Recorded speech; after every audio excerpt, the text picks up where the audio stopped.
Welcome to day 37. Today is Leviticus 12 through 14, Psalm 111, and Hebrews 5. Leviticus 12, sorry. The Lord spoke to Moses, saying, "Speak to the people of Israel, saying, if a woman conceives and bears a male child, then she shall be unclean 7 days. As at the time of her menstruation she shall be unclean. And on the 8th day the flesh of his foreskin shall be circumcised. Then she shall continue for 33 days in the blood of her purifying. She shall not touch anything holy, nor come into the sanctuary, until the days of her purifying are completed. But if she bears a female child, then she shall be unclean 2 weeks, as in her menstruation, and she shall continue in the blood of her purifying for 66 days. And when the days of her purifying are completed, whether for a son or for a daughter, she shall bring to the priest at the entrance of the tent of meeting a lamb a year old for a burnt offering, and a pigeon or a turtle dove for a sin offering. And he shall offer it before the Lord and make atonement for her. Then she shall be clean from the flow of her blood. This is the law for her who bears a child, either male or female. And if she cannot afford a lamb, then she shall take 2 turtle doves, or 2 pigeons, one for a burnt offering and the other for a sin offering. And the priest shall make atonement for her, and she shall be clean." Leviticus 13. The Lord spoke to Moses and Aaron, saying, "When a person has on the skin of his body a swelling or an eruption or a spot, and it turns into a case of leprous disease on the skin of his body, then he shall be brought to Aaron or the priest, or Aaron the priest, or to one of his sons the priests. And the priest shall examine the diseased area on the skin of his body. And if the hair in the diseased area has turned white, and the disease appears to be deeper than the skin of his body, it is a case of leprous disease. When the priest has examined him, he shall pronounce him unclean. But if the spot is white in the skin of his body, and appears no deeper than the skin, and the hair in it has not turned white, the priest shall shut up the diseased person for 7 days. And the priest shall examine him on the 7th day, and if in his eyes the disease is checked, and the disease has not spread in the skin, then the priest shall shut him up for another 7 days. And the priest shall examine him again on the 7th day. And if the diseased area has faded, and the disease has not spread in the skin, then the priest shall announce him clean. It is only an eruption. And he shall wash his clothes and be clean. But if the eruption spreads in the skin, after he has shown himself to the priest for his cleansing, he shall appear again before the priest. And the priest shall look, and if the eruption has spread in the skin, then the priest shall announce him unclean. It is a leprous disease. When a man is afflicted with leprous disease, he shall be brought to the priest, and the priest shall look. And if there is a white swelling in the skin that has turned the hair white, and there is raw flesh in the swelling, it is a chronic leprous disease in the skin of his body, and the priest shall pronounce him unclean. He shall not shut him up, for he is unclean. And if the leprous disease breaks out in the skin, so that the leprous disease covers all the skin of the diseased person from head to foot, so far as the priest can see, then the priest shall look, and if the disease has covered all his body, he shall pronounce him clean of the disease. It has all turned white, and he is clean. But when raw flesh appears on him, he shall be unclean. And the priest shall examine the raw flesh and pronounce him unclean. Raw flesh is unclean, for it is a leprous disease. But if the raw flesh recovers and turns white again, then he shall come to the priest, and the priest shall examine him. And if the disease has turned white, then the priest shall announce to this diseased person he is clean. If there is in the skin of one's body a boil and it heals, and in the place of the boil there comes a white swelling or a reddish spot, then it shall be shown to the priest. And the priest shall look, and if it appears deeper than the skin and its hair is turned white, then the priest shall pronounce him unclean. It is a case of leprous disease that has broken out in the boil.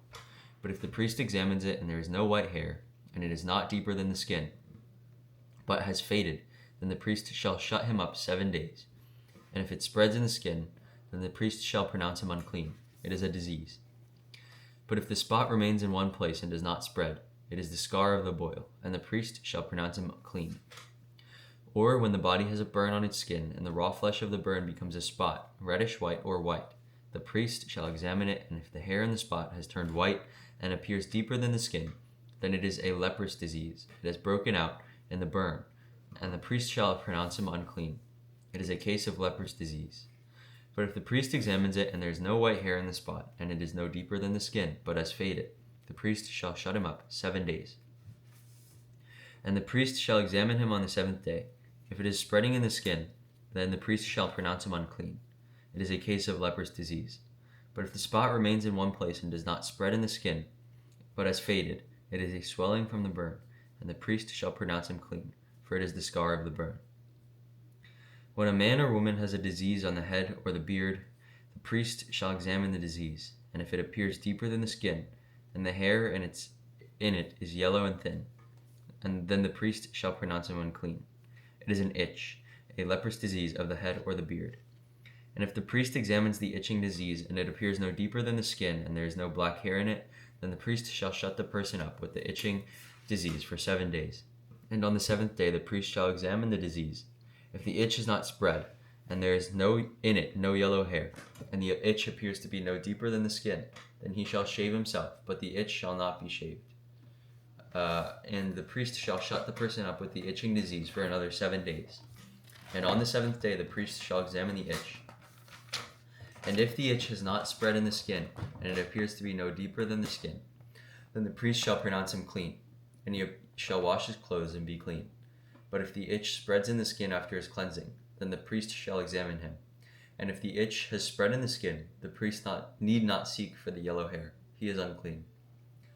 But if in his eyes the itch is unchanged, and the black hair is grown in it, the itch is healed, and he is clean. And the priest shall pronounce him clean.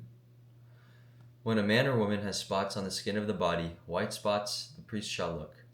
And if the spots on the skin of the body are of a dull white, it is leukoderma that is broken out in the skin. He is clean. If a man's hair falls out of his head, he is clean. And if a man's hair falls out of his forehead, he is the baldness of the forehead. He is clean. But if there is on the bald head or the bald forehead a reddish white diseased area, it is a leprous disease, breaking out on his bald head or bald forehead. Then the priest shall examine him, and if the disease swelling is reddish white on his bald hair or on his bald forehead, like the appearance of leprous disease in the skin of the body, he is a leprous man, he is unclean. The priest must pronounce him unclean. His disease is on his head. The leprous person who has the disease shall wear torn clothes and let the hair of his head hang loose. He shall cover his upper lip and cry out, "Unclean, unclean." He shall remain unclean as long as he has the disease. He is unclean. He shall live alone. His dwelling shall be outside the camp. When there is a case of leprous disease in a garment, whether a woolen or linen garment, in warp or woof of linen or wool, or in a skin or anything made of skin, if the disease is greenish or reddish in the garment, or in the skin, or in the warp or the woof, or in any article made of skin, it is a case of leprous disease, and it shall be shown to the priest. And the priest shall examine the disease, and shut up that which has the disease for 7 days. Then he shall examine the disease on the 7th day. If the disease has spread in the garment, in the warp or the woof, or in the skin, whatever be the use of the skin, the disease is a persistent leprous disease. It is unclean. And he shall burn the garment, or the warp, or the woof, or the wool, or the linen, and any article made of skin that is diseased, for it is a persistent leprous disease. It shall be burned in the fire. And if the priest examines, and if the disease has not spread in the garment, in the warp, or the woof, or in any article made of skin, then the priest shall command that they wash the thing in which is the disease. And he shall shut it up for another 7 days. And the priest shall examine the diseased thing after it has been washed. And if the appearance of the diseased area has not changed, though the disease has not spread, it is unclean. You shall burn it in the fire, whether the rot is on the back or on the front. But if the priest examines it, and if the diseased area has faded after it has been washed, he shall tear it out of the garment, or the skin, or the warp, or the woof. Then it appears again on the garment. Then if it appears again on the garment, in the warp, or the woof, or in any article made of skin, it is spreading. You shall burn with fire whatever has the disease. But the garment, or the warp, or the woof, or any article made of skin from which the disease departs when you have washed it, shall then be washed a second time and be clean. This is the law for the case of a leprous disease in a garment of wool or linen, either in the warp or the woof, or in any article made of skin, to determine whether it is clean or unclean. Leviticus 14. The Lord spoke to Moses, saying, "This shall be the law of the leprous person for the day of his cleansing. He shall be brought to the priest, and the priest shall go out of the camp, and the priest shall look. Then if the case of leprous disease is held in the leprous person, the priest shall command them to take for him who is to be cleansed 2 live clean birds, and cedar wood, and scarlet yarn, and hyssop. And the priest shall command them to kill one of the birds in an earthenware vessel over fresh water. He shall take the live bird with the cedar wood and the scarlet yarn and the hyssop, and dip them and the live bird in the blood of the bird that was killed over the fresh water. And he shall sprinkle it 7 times on him who is to be cleansed of the leprous disease. Then he shall pronounce him clean, and shall let the living bird go in the open field. And he who is to be cleansed shall wash his clothes, and shave off all his hair, and bathe himself in water, and he shall be clean. And after that he may come into the camp, but live outside his tent 7 days. And on the 7th day he shall shave off all his hair from his head, his beard, and his eyebrows. He shall shave off all his hair, and then he shall wash his clothes, and bathe his body in water, and he shall be clean. And on the 8th day he shall take 2 male lambs without blemish, and 1 ewe lamb, a year without blemish, and a grain offering of 3/10 of an ephah of fine flour mixed with oil, and 1 log of oil. And the priest who cleanses him shall set the man who is to be cleansed, and these things before the Lord at the entrance of the tent of meeting. And the priest shall take 1 of the male lambs and offer it for a guilt offering, along with the log of oil, and wave them for a wave offering before the Lord. And he shall kill the lamb in the place where they kill the sin offering and the burnt offering, in the place of the sanctuary. For the guilt offering, like the sin offering, belongs to the priest. It is the most holy. The priest shall take some of the blood of the guilt offering, and the priest shall put it on the right lobe of the right ear of he who is to be cleansed, and on the right thumb of his right hand, and on the right toe of his, or on the big toe of his right foot. Then the priest shall take some of the log of oil, and pour it in the palm of his own left hand, and dip his right finger in the oil that is in his left hand, and sprinkle some oil with his finger 7 times before the Lord.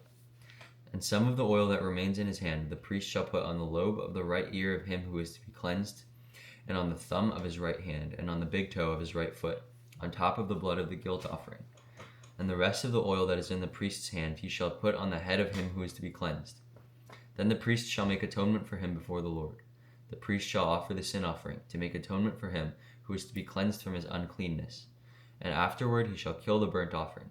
And the priest shall offer the burnt offering and the grain offering on the altar.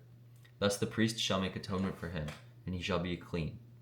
But if he is poor and cannot afford so much, then he shall take 1 male lamb for a guilt offering to be waved, to make atonement for him, and 1/10 of an ephah of fine flour with oil for a grain offering, and a log of oil.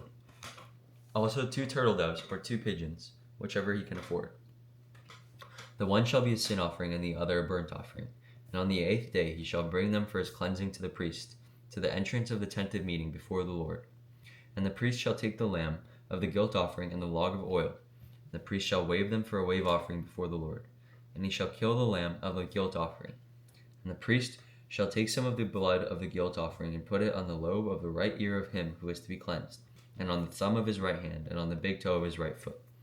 And the priest shall pour some of the oil into the palm of his own left hand, and shall sprinkle with his right finger, some of the oil that is in his left hand 7 times before the Lord. And the priest shall put some of the oil that is in his hand on the lobe of the right ear of him who is to be cleansed, and on the thumb of his right hand, and on the big toe of his right foot, in the place where the blood of the guilt offering was put. And the rest of the oil that is in the priest's hand he shall put on the head of him who is to be cleansed, to make atonement for him before the Lord. And he shall offer of the turtle doves or pigeons, whichever he can afford, 1 for a sin offering, and the other for a burnt offering, along with a grain offering. And the priest shall make atonement before the Lord for him who is being cleansed. This is the law for him in whom is a case of a leprous disease, who cannot afford the offerings for his cleansing. The Lord spoke to Moses and Aaron, saying, When you come into the land of Canaan, which I give you for a possession, I put a case of leprous disease in a house in the land of your possession. Then he who owns the house shall come and tell the priest, There seems to be some case of disease in my house. Then the priest shall command that they empty the house before the priest goes to examine the disease, lest all that is in the house be declared unclean. And afterward the priest shall go in to see the house, and he shall examine the disease. And if the disease is in the walls of the house with greenish or reddish spots, and if it appears to be deeper than the surface, then the priest shall go out of the house to the door of the house, and shut up the house 7 days. And the priest shall come again on the 7th day and look. If the disease has spread in the walls of the house, then the priest shall command that they take out the stones in which is the disease and throw them into an unclean place outside the city. And he shall have the inside of the house scraped all around, and the plaster that they scrape off they shall pour out into an unclean place outside the city. Then they shall take other stones and put them in the place of those stones, and he shall take the other plaster and plaster the house. If the disease breaks out again in the house, after he has taken the stones and scraped the house and plastered it, then the priest shall go out and look. And if the disease has spread in the house, it is a persistent leprous disease in the house, it is unclean. And he shall break down the house, its stones and timber and all the plaster of the house, and he shall carry them out of the city to an unclean place. Moreover, whoever enters the house while it is shut up shall be unclean until the evening. And whoever sleeps in the house shall wash his clothes, and whoever eats in the house shall wash his clothes. But if the priest comes and looks, and if the disease is not spread in the house after this house was plastered, then the priest shall announce the house clean, for the disease was healed. And for the cleansing of the house, he shall take 2 small birds with cedar wood and scarlet yarn and hyssop. And he shall kill one of the birds in an earthenware vessel over fresh water. And he shall take the cedar wood and the hyssop and the scarlet yarn, along with the live bird, and dip them in the blood of the bird that was killed and in the fresh water, and sprinkle the house 7 times. Thus he shall cleanse the house with the blood of the bird, and with the fresh water, and with the live bird, and with the cedar wood, and the hyssop, and the scarlet yarn. And he shall let the live bird go out of the city into the open country. So he shall make atonement for the house, and it shall be clean. This is the law for any case of leprous disease, for an itch, for leprous disease, in a garment or a house, and for swelling or an eruption in a spot, to show when it is unclean and when it is clean. This is the law for leprous disease. Now, Psalm 111. Great are the Lord's works. Praise the Lord, I will give thanks to the Lord with my whole heart, in the company of the upright, in the congregation. Great are the works of the Lord, studied by all who delight in him. Full of splendor and majesty is his work, and his righteousness endures forever. He has caused his wondrous works to be remembered. The Lord is gracious and merciful. He provides food for those who fear him. He remembers his covenant forever. He has shown his people the power of his works, and giving them the inheritance of the nations. The works of his hands are faithful and just. All his precepts are trustworthy. They are established forever and ever, to be performed with faithfulness and uprightness. He sent redemption to his people. He has commanded his covenant forever. Holy and awesome is his name. The fear of the Lord is the beginning of wisdom. All those who practice it have a good understanding. All his praise endures forever. And finally, Hebrews 5. Yes. Hebrews 5. For every high priest chosen from among men is appointed to act on behalf of men in relation to God, to offer gifts and sacrifices for sins. He can deal gently with the ignorant and wayward, since he himself is beset with weakness. Because of this, he is obligated to offer sacrifice for his own sins, just as he does for those of the people. And no one takes his honor for himself, but only when called by God, just as Aaron was. So also Christ did not exalt himself to be made a high priest, but was appointed by him who said to him, You are my son, today I have begotten you. As he says also in another place, You are a priest forever, after the order of Melchizedek. In the days of his flesh, Jesus offered up prayers and supplications with loud cries and tears to him who was able to save him from death, and he was heard because of his reverence. Although he was a son, he learned obedience through what he suffered, and being made perfect, he became the source of eternal salvation to all who obey him, being designated by God a high priest after the order of Melchizedek. After this we have much to say, and it is hard to explain, since you have become dull of hearing. For though by this time you ought to be teachers, you need someone to teach you, again, the principles of the oracles of God. You need milk, not solid food, for everyone who lives on milk is unskilled in the word of righteousness, since he is a child. But solid food is for the mature, for those who have their powers of discernment trained by constant practice to distinguish good from evil. Okay, so once again, this Leviticus passage is talking more about that standard of perfection that God sets for the Israelites. The uncleanliness that comes about through these leprous diseases that seems to be of no fault of the people, but it makes them unclean anyway. And I can't help but think of election when I think of that. Vessels of wrath and vessels of grace. Because it seems unfair that someone should be unclean because of something they didn't do necessarily.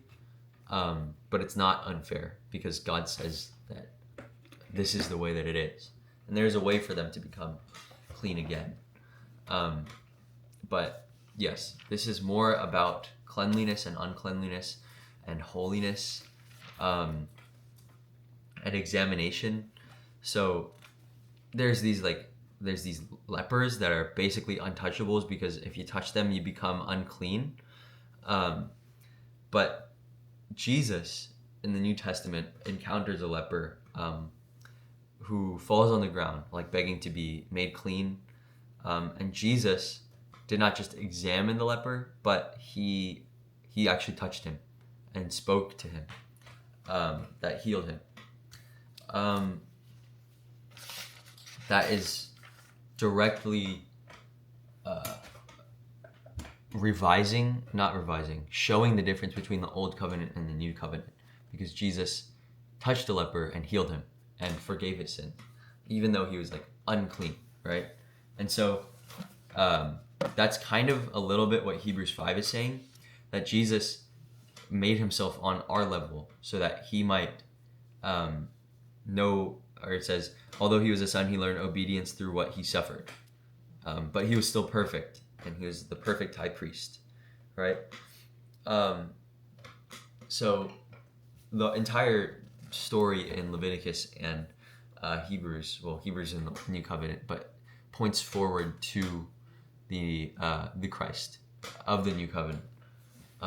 So we only have that's a lot of days. 5 more days of Leviticus. I will admit it is a little boring still for me, but yeah, that's all I got for today. So I'll see you tomorrow.